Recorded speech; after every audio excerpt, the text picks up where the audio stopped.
మహాగణుడైన యేసుక్రీస్తు నామములో మీకందరికి వందనాలు. యోహాను సువార్త 19వ అధ్యాయము 28వ వచనములో యేసుక్రీస్తు ప్రభుల వారు పలికిన 5వ మాట, అటు తరువాత సమస్తమును అప్పటికి సమాప్తమైనదని యేసు ఎరిగి లేఖనము నెరవేరునట్లు నేను దప్పిగొనుచున్నానెను.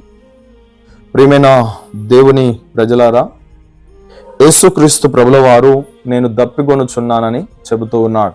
యోహాను సువార్త 5వ అధ్యాయంలో సమరయ స్త్రీతో ప్రభు అంటున్నాడు ఏంటంటే, నిన్ను దాహమునకు అడుగుచున్న వారెవరో తెలుసుంటే ఆయననే నీవు దాహమునకిమ్మని అడుగుదువు అని అంటాడు.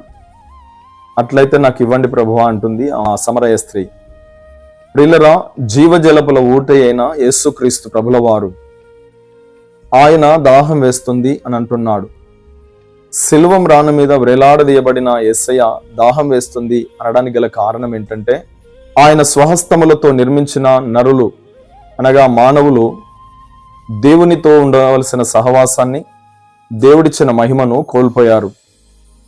దేవుని సన్నిధిలో నిలబడలేనటువంటి భయంకరమైన పాపాన్ని అనగా దేవుడు చెప్పిన మాటను వినక ఆజ్ఞాతిక్రమమే పాపము అని లేఖనం సెలవిస్తుంది. ఆ పాపం వల్ల వచ్చే జీతము మరణం అంటుంది వాక్యము. కనుక ప్రియులరా, దేవుని యొక్క మాటను ఉల్లంఘించిన మానవులు దేవునితో సహవాసాన్ని కోల్పోయారు.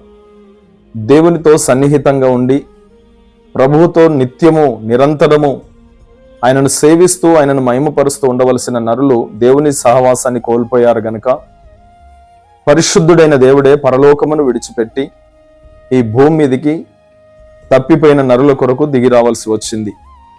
కనుక అట్టి మనుషుల కొరకై ప్రభు అయిన యేసు కలువరి శిలువలో మరణిస్తూ చెబుతున్నటువంటి మాట ఏంటంటే, నేను దప్పికొనుచున్నాను.